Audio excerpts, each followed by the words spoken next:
Bismillahirrahmanirrahim. Assalamualaikum warahmatullahi wabarakatuh. Salam sejahtera buat kita semua. Perkenalkan, nama saya Junaidi, salah satu dosen di jurusan Sosiologi Fisip Unila. Video ini saya buat untuk syarat Setdos 2025 dalam konteks pernyataan diri dosen sebagai bentuk tridharma perguruan tinggi dari aspek pengajaran. Mata kuliah yang saya ajarkan dalam hal ini yaitu mengenai perubahan sosial, CPL atau capaian pembelajaran lulusan yang perlu dicapai, yakni bekerja sama dan memiliki kepekaan sosial serta kepedulian terhadap masyarakat dan lingkungan tentunya. Kemudian menguasai konsep, teori, metode dalam bidang ilmu sosiologi secara umum dan cabang ilmu kajian yang lebih spesifik yang ditekuni. Kemudian mampu menerapkan pemikiran logis, kritis, sistematis, dan inovatif dalam konteks pengembangan dan implementasi ilmu, pengetahuan, dan teknologi yang memperhatikan dan menerapkan ilmu humaniora yang sesuai dengan bidang keahliannya. Kemudian yang terakhir, mampu menganalisis, menginterpretasi fenomena, dan mengusulkan berbagai solusi terhadap masalah-masalah sosial. Lalu, apa CPMK yang perlu dicapai? Yaitu capaian pembelajaran mata kuliah. Dalam mata kuliah ini ada 3 CPMK yang perlu dicapai. Yang pertama, mampu membangun konsep dan pengetahuan mengenai perubahan sosial di Indonesia dengan berlandaskan teori-teori sosiologi. Kemudian, mampu membangun pengetahuan, sikap, dan tindakan mengenai pola dan dinamika yang terkait dengan perubahan sosial di Indonesia. Yang ketiga, mahasiswa mampu membangun pengetahuan, sikap, dan tindakan mengenai kebijakan pemerintah dalam bidang perubahan sosial dan dampaknya terhadap masyarakat serta dampaknya kepada dunia ketenaga kerjaan. Kemudian, apa sih deskripsi mata kuliah ini?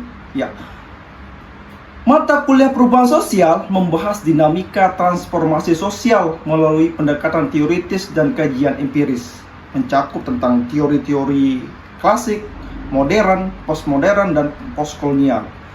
Selain itu, mahasiswa akan mengkaji berbagai isu kontemporer seperti modernisasi, globalisasi, revolusi industri 4.0 sampai menuju 5.0, dan peran teknologi dalam perubahan sosial. Selain itu, mata kuliah ini juga mengeksplorasi dampak perubahan terhadap institusi seperti keluarga, pendidikan, agama, serta dinamika politik di Indonesia. Pembahasan juga mencakup strategi dan gerakan sosial sebagai respon terhadap perubahan, sehingga nantinya mahasiswa mampu menganalisis dan merumuskan solusi dan tantangan sosial secara kritis dan kontekstual. Untuk mencapai itu, bahan kajian apa sih yang perlu dipelajari? Ya, bahan kajian yang perlu dipelajari itu yakni pertama, konsep dan dasar perubahan sosial. Kedua, teori klasik dan modern mengenai perubahan sosial. Ketiga, teori postmodern mengenai perubahan sosial. Keempat, teori postkolonial mengenai perubahan sosial. Kelima, modernisasi dan globalisasi dunia dalam mendorong perubahan sosial. Kemudian, revolusi industri dalam menciptakan perubahan sosial, di mana di situ 4.0 menuju 5.0. Kemudian ada globalisasi pendidikan dan mendorong perubahan sosial. Lalu ada agama dalam menciptakan perubahan sosial. Kemudian strategi perubahan sosial. Di situ juga ada gerakan sosial dalam menciptakan perubahan sosial. Kemudian dinamika politik di Indonesia dalam mendukung perubahan sosial. Tentunya nanti bagaimana mereka bertransformasi, ya, transformasi sosial untuk menuju perubahan sosial gitu. Jadi itulah bahan kajian yang perlu ada dalam mata kuliah ini. Untuk mendukung itu ada referensi, ya, yang menjadi pendukung dalam mempelajari bahan kajian. Yang pertama dari Lauer, di situ ada perspektif tentang perubahan sosial yang diterbitkan tahun 1989.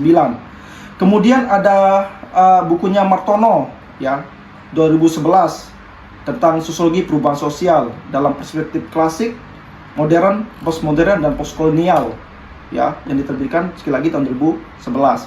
Kemudian ada bukunya Selo Sumarjan, ya, tentang perubahan sosial di Yogyakarta. Itu terbit di 1986. Kemudian ada bukunya Setiadi dan Usman, ya, tahun 2011. Itu mengenai pengantar sosiologi, pemahaman fakta dan gejala permasalahan sosial atau teori, aplikasi dan pencegahannya, ya, terbit 2011, ya. Kemudian ada bukunya Sairin, ya. Bukunya Sairin ini tentang mengenai perubahan sosial masyarakat Indonesia yang terbit di tahun 2002. Kemudian ada bukunya Somka, ya, tentang sosiologi perubahan sosial, ya, yang terbit di tahun 2005. Kemudian ada bukunya Drucker tentang The New Realities, yakni realita baru yang terbit 1997. Kemudian ada bukunya Friedman, ya, yang terkait dengan memahami globalisasi, ya, yakni Lexus dan Von Zaitun yang terbit di tahun 2022, ya. Kemudian ada bukunya Giddens, ya, tentang The Third Way, yakni jalan ketiga di tahun 1999. Selanjutnya yang terakhir mengenai bukunya Helvi, Etzioni dan Amitai tahun 1973, di mana buku ini membahas social change, ya, source, pattern dan consequence dalam perubahan sosial tentunya tahun 1973. Di antara 10 rujukan tadi tidak terbatas dalam 10 tadi tentunya. Ada juga rujukan-rujukan yang lain nanti yang perlu jadi bahan rujukan. Tentu ini akan berkembang sesuai dengan konteks pembahasan nanti dalam mata kuliah perubahan sosial ini. Selanjutnya, bobot penilaian mata kuliah perubahan sosial ini, di mana UASnya itu kita kasih 25%, UTS 25%, kuis 10%, performance itu 15%, keaktifan kelas 15%, dan persensi itu adalah 10%. Jadi total keseluruhannya nanti akan mencapai 100%. Jadi itulah bobot penilaian dari mata kuliah perubahan sosial. Jadi itulah, ya, deskripsi dari mata kuliah ini secara keseluruhan. Yang pertama kali tadi mulai dari CPL-nya, kemudian CPMK, deskripsi, bahan kajian, referensi, bobot, dan itulah penilaian mata kuliah ini tentunya sebagai syarat kami dalam Sabdos 2025. Untuk lebih mengeksplorasi mengenai mata kuliah perubahan sosial ini, saya akan menampilkan pembelajaran di kelas terkait mata kuliah perubahan sosial. Baik teman-teman semua, sebelum kita mulai pembelajaran ini, mari kita berdoa dengan keyakinan kita masing-masing supaya apa yang kita pelajari nanti barokah, ya. Berdoa, mulai.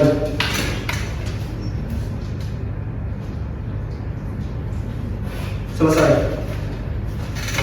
Bismillahirrahmanirrahim. Assalamualaikum warahmatullahi wabarakatuh teman-teman semua. Terima kasih hari ini kalian dalam kondisi sehat, ya. Seperti pembahasan kita di minggu lalu teman-teman semua tentang perubahan sosial, tentang bagaimana sih konsep perubahan sosial dan lain sebagainya, teman-teman sudah pelajari itu, ya. Namun sebelum kita masuk ke materi teman-teman semua, saya lihat muka teman-teman semua ini agak sedikit tegang. Saya harapkan semua, boleh nggak sih teman-teman berdiri? Boleh nggak sih teman-teman berdiri? Ini semua teman-teman berdiri. Instruksinya adalah silakan nanti teman-teman tepuk pramuka 3 kali, langsung yakin dengan ucis, ya. Ya teman-teman semua. Oke. Tepuk pramuka.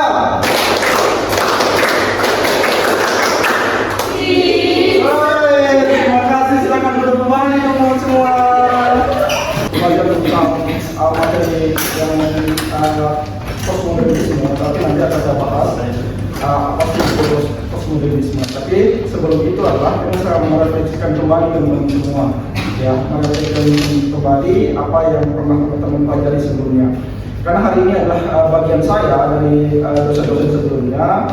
saya pengen meminta teman-teman semua tentang pengetahuan sebelumnya. Karena ini jatah saya untuk membahas tentang perubahan sosial dan mana konteksnya nanti tentang postmodernisme. Sebelum masuk ke sana, teman-teman semua, saya pengen tahu nih. Ayo teman-teman semua tentang apa yang teman-teman semua tentang perubahan sosial. Silakan. Jadi perubahan sosial itu adalah perubahan yang ada di masyarakat yang mempengaruhi sistem sosialnya, termasuk nilai dan pola perilaku dalam masyarakat itu. Bagus. Siapa namanya? Dimas. Dimas. Terima kasih Dimas.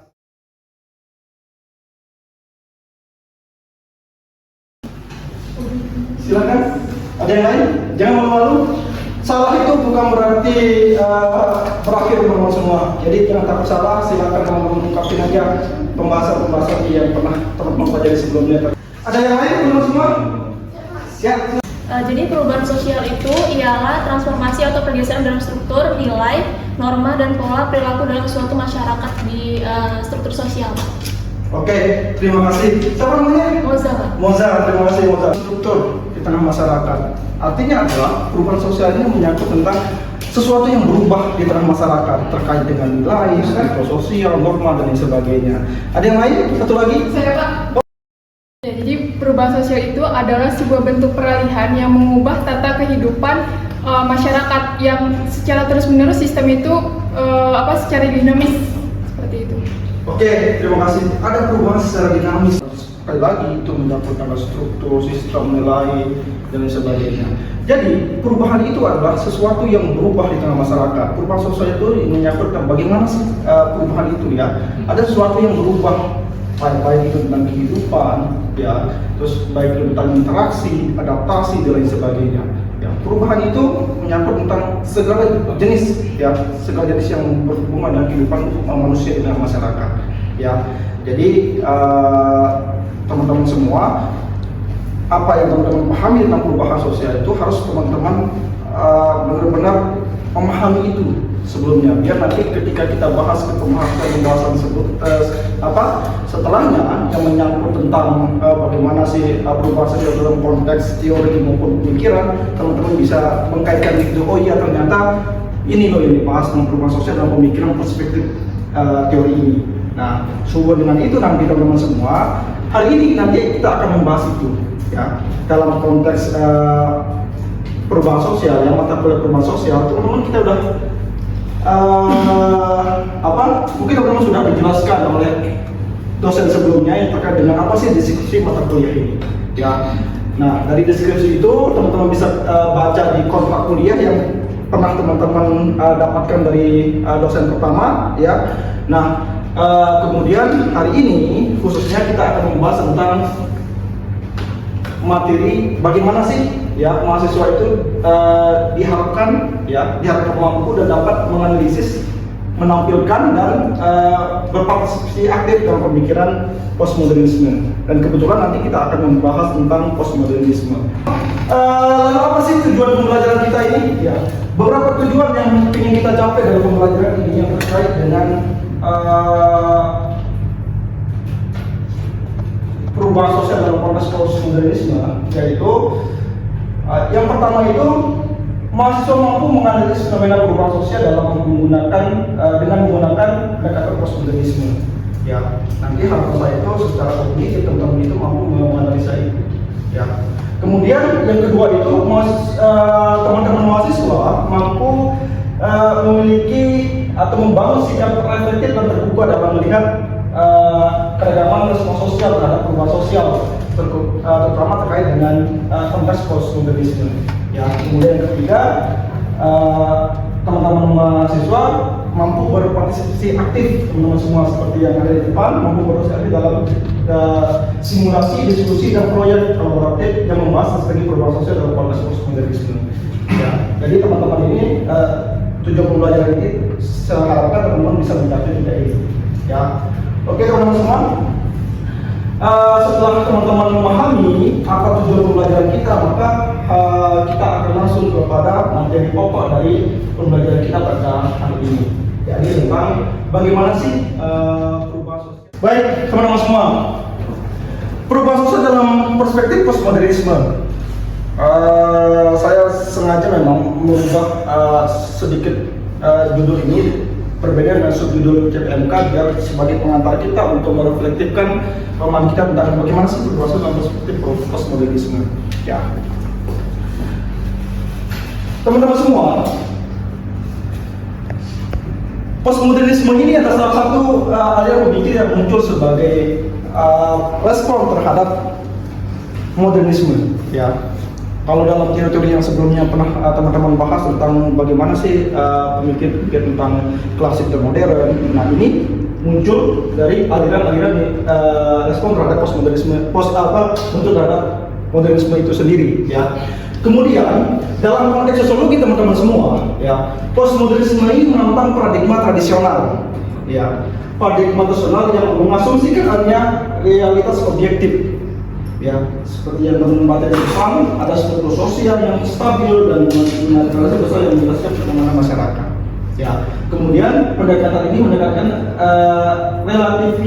relativisme, ya, dekonstruktisme dan pentingnya bahasa serta wacana untuk membentuk realitas sosial. Ya, kemudian ada namanya dekonstruksi dan pluralitas makna. Apa sih teman-teman semua? Dekonstruksi ini yang menunjukkan bahwa teks dan wacana tidak memiliki makna tetap, ya, tidak memiliki makna tetap. Interpretasi terhadap isu, ya, tentang isu dan suatu fenomena sosial bisa beragam tergantung dari perspektif individu dan konteks sosialnya. Siapa tokohnya? Ada di tiga isu kontekstualis. Ya. Kemudian ada realitas sebagai konstruksi sosial. Ya. Realitas ini berpendapat bahwa dalam era postmodernisme, realitas itu tidak lagi bersifat objektif, ya, melainkan merupakan hasil dari simulasi dan realitas yang diciptakan oleh dunia massa. Pokoknya ada Jen Budira 1941. Ya. Kemudian yang terakhir penolakan terhadap otoritas dan struktur sosial. Apa itu teman-teman semua? Kalau dalam konteks ini teman-teman semua, gagasan bahwa struktur sosial bersifat tetap, ya. Sebaliknya segala bentuk institusi norma dan nilai selalu berubah sesuai dengan perkembangan sosial dan interaksi manusia. Ya. Ini adalah asumsi dasar dari postmodernisme. Ya, nanti kita akan elaborasi. Ya. Kalau tidak sampai di tahap ini, nanti kita di tahap selanjutnya kita akan elaborasi lebih lanjut. Kemudian apa sih contohnya dari postmodernisme dalam kehidupan sosial? Contoh media dan imperialitas. Era digital telah menciptakan imperialitas di mana batas antara realitas dan representasi menjadi kabur. Ya. Apa yang kabur semua? Media sosial seperti TikTok, Instagram memungkinkan seseorang atau individu, ya, untuk membangun identitas yang bisa jadi berbeda dengan identitas kebenarannya. Artinya apa yang ditampilkan oleh di dalam TikTok, Instagram itu bisa berbeda dengan realitas sebelumnya. Ya, seperti teman-teman sekarang mungkin di TikTok ataupun di Instagram itu sedikit narsis, tapi sebenarnya tidak. Nah itu contoh dari postmodernisme dalam konteks media dan realitas. Oke, selanjutnya implikasi postmodernisme dalam sosiologi. Ya, kita lebih masuk ke dalam kajian kita bersama semua. Postmodernisme membawa perubahan besar dalam cara sosiologi memahami masyarakat. Tentunya dengan adanya postmodernisme ini, sosiologi sangat mencari, ternyata masyarakat itu tidak selalu bersifat absolut. Jadi selalu berubah-ubah dalam konteks masyarakatnya. Kemudian menolak sesuatu yang tetap dan mengakui kualitas makna. Sosiologi postmodernisme mendorong kajian yang lebih fleksibel dan kontekstual. Ya, artinya sangat cair teman-teman semua. Ya, fleksibel tergantung situasi dan kondisinya. Kemudian pendekatan ini juga dikritik karena dianggap terlalu relativis. Yang kurang menawarkan solusi konkret bagi masalah sosial. Tidak ada solusi yang ditawarkan dalam proses pemikiran ini. Ya, seperti itu. Baik teman-teman semua, ini ada pertanyaan besar yang harus teman-teman jawab. Ya, apa yang saya bahas tadi itu memang tidak cukup untuk bisa mengantarkan pemahaman teman-teman semua. Ya, tapi saya harapkan teman-teman semua memiliki pemahaman mendasar tentang apa sih itu postmodernisme. Untuk lebih memahami ini, nanti saya akan berikan materinya tentang postmodernisme. Nanti saya kirimkan bukunya lewat LMS ya teman-teman semua. Di sana nanti termasuk materi ini dan materi lanjutan nanti yang membahas tentang postmodernisme. Ya, nanti seharusnya teman-teman itu lebih memahami, sehingga nanti ketika di akhir perkuliahan nanti kita akan mencoba untuk membagi kelompok ke dalam beberapa kelompok kecil untuk bisa memahami konteks sosial di tengah masyarakat ya. Jadi setelah kita mempelajari ini nantinya teman-teman akan membagi kelompok itu menjadi terutama ada berapa sih? 1, 2, 3, 4, 5, 6, 7, 8, 9, 10, 11 ya, mungkin ada yang 4 jadi 4 kelompok, ada yang 1 kelompok 3 orang, ada yang 4 orang ya. Jadi nanti teman-teman membagi itu, setelah selesai nanti saya akan kasih tugas teman-teman untuk dikerjakan di rumah ya. Nanti di minggu depan kita akan membahas tentang apa sih perubahan sosial dalam konteks postmodernisme. Oke teman-teman semua, setelah apa yang kita jelaskan tadi, nanti saya harapkan teman-teman semua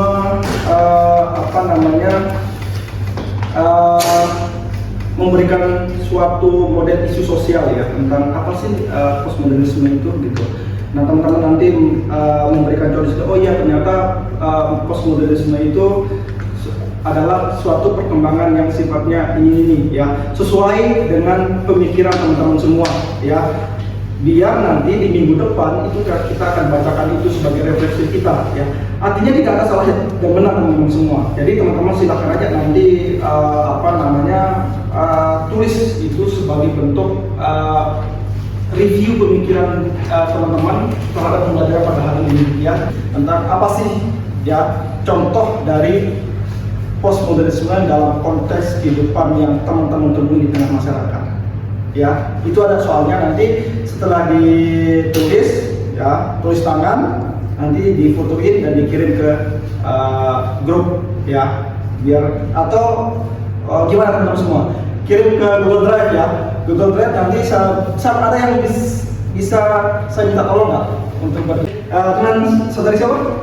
Zen, teman kita Zen nanti akan membuat Google Drive-nya. Silakan nanti teman-teman semua kumpulkan ke Zen. Nanti Zen akan memberikan ke saya Google Drive-nya, dan nanti kita akan saya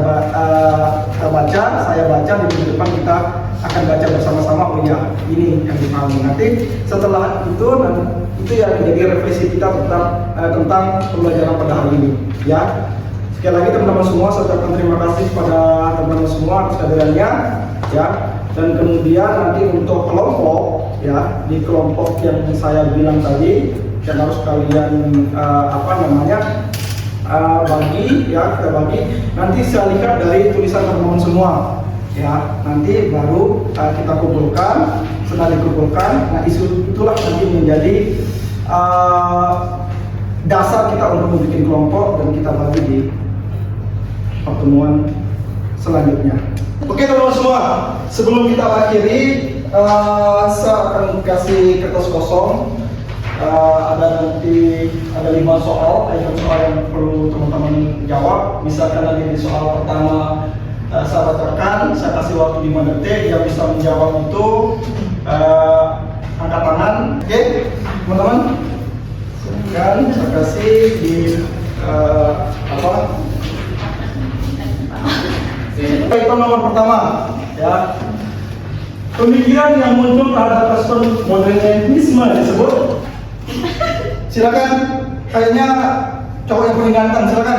Oke Pak, dijawab ya. Nomor 1 itu pemikiran yang muncul terhadap postmodernisme disebut postmodernisme Pak, jawabannya nomor 1. Oke, kita simpan jawabannya, nanti kita lihat di slide berikutnya. Oke, terima kasih Jo. Lalu kemudian di soal nomor 2, benar atau salah sih pernyataan yang ada di nomor 2? Pendekatan dari postmodernisme adalah relativisme, dekonstruksi pentingnya bahasa dan wacana pembentuk realitas sosial. Benar atau salah? Akan jawabannya benar Pak. Jawabannya? Benar. Benar. Ya nanti kita simpan ya, kita simpan dulu ya. Soal nomor 3, ini adalah asumsi dasar postmodernisme tentang meta narasi. Ya, ada pencerahan, positivis, dan Adam Smith dengan dianggap ya sebagai bentuk dominasi yang membatasi keberagaman interpretasi sosial. Maaf, salah tulis ya. Ini jawabannya benar atau salah? Silakan 1, 2, 3 katakan. Yang ini lagi, silakan. Jawabannya Benar, Pak. benar. Iya. Oke, kita simpan jawabannya. Apakah benar atau salah ya? Pertanyaan nomor 4. Kebenaran tidak bersifat absolut, melainkan tergantung pada konstruksi sosial dan wacana yang berkembang merupakan asumsi dasar dari. Silakan kalian jawab. Katakan. Kamu yang di belakang kita mata. Postmodernisme. Kita simpan ya jawabannya ya. Oke. Kemudian ya. Pertanyaan nomor 5. Disrupsi teknologi dalam kehidupan sosial menciptakan realitas di luar realitas sebenarnya sebagai bentuk dari representasi diri seseorang. Apa wujudnya? 3, katakan. Ya, silakan dan menentukan. Pembentukan identitas ganda dalam media sosial. Oke, kita simpan ya jawabannya. Baik teman-teman semua. Tadi itu yang jawab ada yang postmodernisme, kemudian ada yang bilang siapa tadi jawabanmu? Benar. Benar. Terus pertanyaan nomor 3 siapa yang jawab? Benar juga. Benar juga. Terus yang keempat siapa? Postmodernisme. Kemudian yang terakhir menggunakan identitas berganda. Baik, kita lihat teman-teman. Jawabannya adalah 1, 2, 3, 4, 5. Pertanyaan jawaban nomor 1 benar tidak? Benar. Nomor 2 benar tidak? Nomor 3? Benar tidak tadi jawabannya? Yang keempat? Salah. Yang kelima? Benar. Baik teman-teman semua. Jadi dari antara 3 soal ini ada 3 soal yang bisa dijawab ya. Jawaban nomor 3 dan nomor 4 ini nanti menjadi renungan teman-teman semua bahwa dalam setiap pembelajaran itu harus memperhatikan dan mengamati dalam setiap pembelajaran. Ya, terima kasih teman-teman semua. Jadi akhir dari pembelajaran kita kesimpulannya adalah bahwa personal dalam memahami masyarakat, kemudian menekankan konstruksi sosial, ya konstruksi sosial, dekonstruksi, kemudian pemikiran yang lebih institusi dan dinamis. Yang ketiga, meskipun mendapat kritik, postmodernisme tetap menjadi wacana penting dalam memahami realitas sosial di era kontemporer.